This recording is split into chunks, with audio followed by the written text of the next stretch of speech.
안녕하세요. 법선생TV 허윤규 변호사입니다. 오늘은 내가 상속재산을 얼마를 받을 수 있을까? 그 구체적 상속분을 계산하는 방법에 대해서 좀 알아보려고 하는데요.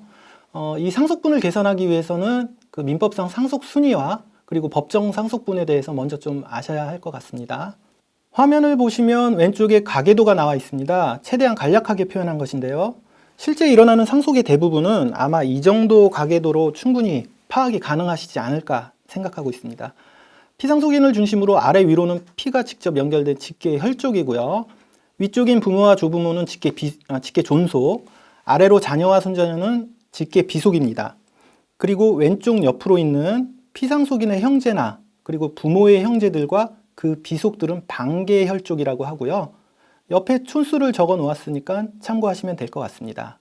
이에 따른 이제 민법에서 정한 상속순위는 그 오른쪽에 제1순위가 직계 비속, 자녀와 손자녀, 제2순위가 직계 존속, 부모와 조부모, 제3순위는 형제 자매, 그리고 제4순위는 사촌 이내 반계 혈족입니다.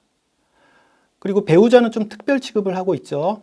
배우자의 상속순위는 직계 비속과 직계 존속이 존재하는 경우 그들과 공동 상속을 받게 되고요. 비속과 존속이 모두 존재하지 않는다. 그러면 배우자가 단독 상속을 받게 됩니다. 그리고 동순위 상속인이 여러 명인 경우에는 최근친 순서대로 상속을 받게 되고요. 즉 제1순위 직계 비속으로 자녀와 손자녀가 있을 때 자녀에게만 상속이 되는 것을 말하고요.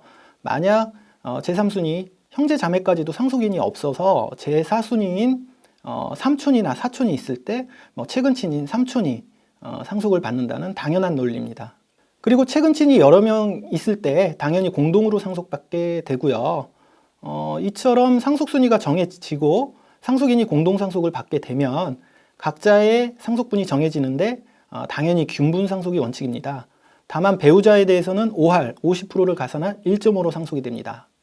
자, 이렇게 상속순위와 법정상속분이 계산이 됐으면 이제 구체적으로 그 상속분을 계산해야 되는데요. 그 상속분을 계산하는 원칙에 대해서 먼저 간단하게 말씀을 드리겠습니다. 구체적 상속분을 계산하기 위해서는 간주상속재산이라는 것을 먼저 구해야 합니다. 좀 생소하시죠? 이건 고인이 돌아가신 당시에 남아있던 그 상속재산에다가 특별수익을 더하고 기여분을 뺀 금액을 말합니다. 그러면 여기서 특별수익은 무엇이냐?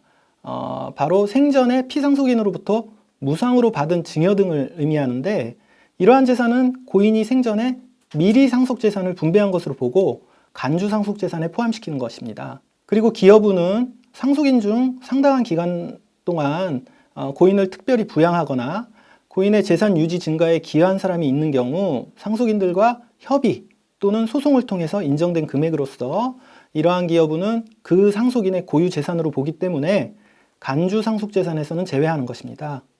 이렇게 산정된 간주상속재산에 각 상속인의 상속지분을 곱하여 산정된 것이 그 상속인들의 법정상속분이 되고요.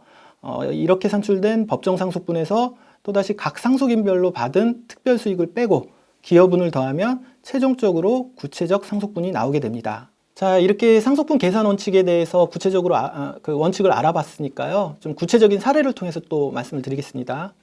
먼저 첫 번째 사례로 특별수익이나 기여분이 없는 경우입니다. 즉 고인이 생전에 자녀들에게 재산을 준 것이 없고 기여분도 인정되지 않는 경우입니다. 이 경우에는 남아있는 재산만 상속재산이 되기 때문에 그 재산이 간주상속재산이 되고 상속지분대로 배분하면 되기 때문에 아주 좀 간단하죠. 예를 들면은 상속인으로 배우자, 아들, 딸이 있고 상속재산이 7억이라면 특별수익과 기여분이 없기 때문에 즉 0이기 때문에 간주상속재산은 그대로 7억이 되고요. 여기에 그대로 상속지분인 배우자 7분의 3, 아들, 딸 각 7분의 1을 곱하면 최종 상속분이 각 3억, 2억, 2억으로 정산이 됩니다. 지금 보시고 계신 표는 계산식을 나타내기 위한 것이라 좀 복잡해 보이지만 사실은 좀 간단한 내용입니다. 다음으로 두 번째 사례는 특별수익이 있는 경우입니다. 이 경우도 그렇게 복잡하진 않은데요. 앞과 같은 사례에서 상속재산이 10억, 특별수익으로 배우자가 생전에 남편으로부터 4억을 받은 경우입니다. 이 경우 상속재산 10억에 특별수익 4억을 더해서 간주상속재산이 14억이 되고요. 여기에다가 각 상속지분을 곱해서 각자의 법정상속분이 6억, 4억, 4억이 됩니다.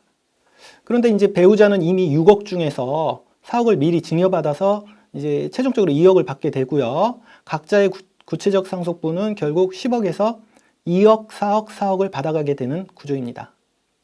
다음 이제 세 번째 사례는 특별 수익이 있는 것은 앞 사례하고 같은데 이른바 초과 특별 수익이 발생하는 경우입니다. 같은 사례에서 이번에는 상속재산이 8억이고 특별 수익으로 배우자가 아니라 이제는 아들한테 생전에 6억을 준 경우입니다. 이 경우 상속재산 8억에 특별수익 6억을 더해서 간주 상속재산이 14억이 되고 여기에다가 각 상속 지분을 곱해서 각자의 법정 상속분이 6억, 4억, 4억이 되는 것은 앞에 두 번째 사례와 동일합니다. 그런데 아들은 이미 6억을 받아서 법정 상속분인 4억보다 2억을 더 받아가게 된 결과가 되는데 이를 초과특별수익이라고 합니다. 이처럼 초과특별수익이 있는 경우에 아들은 그 초과수익분 2억을 배우자와 딸에게 반환할 필요가 없다는 것이 저희 판례입니다. 그래서 결국은 그 초과수익분 2억을 배우자와 딸이 이제 안분해서 이제 부담하게 되는데요. 그거는 이제 상속 비율대로 부담하기 때문에 즉 배우자가 1.5고 딸이 1이기 때문에 본인의 법정 상속분에서 감액한 후 최종 상속분을 계산하게 됩니다. 즉 그 2억을 1.5대 1로 안분하면 배우자가 1.2억이 감액이 되고 딸은 0.8억이 감액이 되어서 최종적으로 배우자는 4.8억, 즉 6억에서 1.2억을 뺀 금액이죠. 그리고 딸은 4억에서 0.8억을 뺀 3.2억을 최종적으로 받게 됩니다. 그런데 참고하셔야 할 점은 이처럼 초과 특별수익이 있는 경우에는 이른바 유류분 침해가 있느냐를 추가로 검토를 해야 하는데요. 그 유류분은 아시다시피 본래 법정 상속분의 2분의 1, 직계 비속과 배우자의 경우에는 원래 상속분의 2분의 1인데 이 사례에서 배우자의 유류분은 6억, 그 법정 상속분 6억에서 절반인 3억이고 딸의 경우에는 4억의 반인 2억이 됩니다. 그런데 배우자는 최종적으로 4.8억, 딸은 3.2억을 받게 되므로 이건 사례는 유류분 침해 사례는 아닌 것입니다. 만약 다른 사례에서 최종 상속분이 유류분액보다 적은 경우라면 초과 특별수익자를 상대로 유류분 청구를 할 수 있을 것입니다. 참고로 이 사례에서는 유류분 계산이 좀 간단하지만 실제는 많이 복잡하고 또 법정 상속분 계산 방식과는 일부 차이가 있는 부분이 있는데 이에 대해서는 다른 영상에서 좀 설명을 드리도록 하겠습니다. 마지막 사례는 이제 특별수익도 있고 기여분도 있는 함께 있는 사례입니다. 역시 같은 사례에서 이번에는 상속재산이 12억, 특별수익으로 아들이 생전에 아버지로부터 3억을 받았고 배우자의 기여분으로 1억이 인정된 경우입니다. 이 경우 상속재산 12억에 특별수익 3억을 더하고 기여분 1억을 빼서 간주 상속재산이 14억이 되고 여기에다가 각 상속지분을 곱해서 각자의 상속분이 6억, 4억, 4억이 되는 것은 역시 앞 사례와 동일합니다. 여기에서 최종 상속분을 구하기 위해서는 각자가 받은 특별수익을 빼고 기여분을 더하면 되는데 배우자의 경우 6억에서 기여분 1억을 더해서 최종적으로는 7억을 받게 되고 아들의 경우 4억에서 미리 받아간 특별수익 3억을 빼서 1억을 받게 되고요. 딸의 경우는 특별수익도 기여분도 없으니까 법정 상속분 그대로 4억을 받아가게 되는 구조입니다. 네, 오늘은 그 상속분을 계산하는 방식에 대해서 사례를 통해 말씀을 드렸는데요. 오늘 말씀드린 사례는 좀 그래도 간단하게 구성해서 설명을 드렸고요. 그래도 좀 많이 어려우셨을 것 같습니다. 상속분 계산을 포함한 상속 문제는 그렇게 간단하지 않은 사안들이 많습니다. 상속 채무라든지 아니면 재산의 평가 방식이라든지 복잡한 쟁점이 많기 때문에 이에 대해서 궁금하시거나 또는 도움이 필요하시면 언제든지 저희 법선생 그리고 법률사무소 유쌤에 연락 주시면 친절하게 상담 드리도록 하겠습니다. 오늘 영상 좋으셨다면 구독과 좋아요 부탁드리겠습니다. 저는 다음 영상에서 뵙겠습니다. 감사합니다.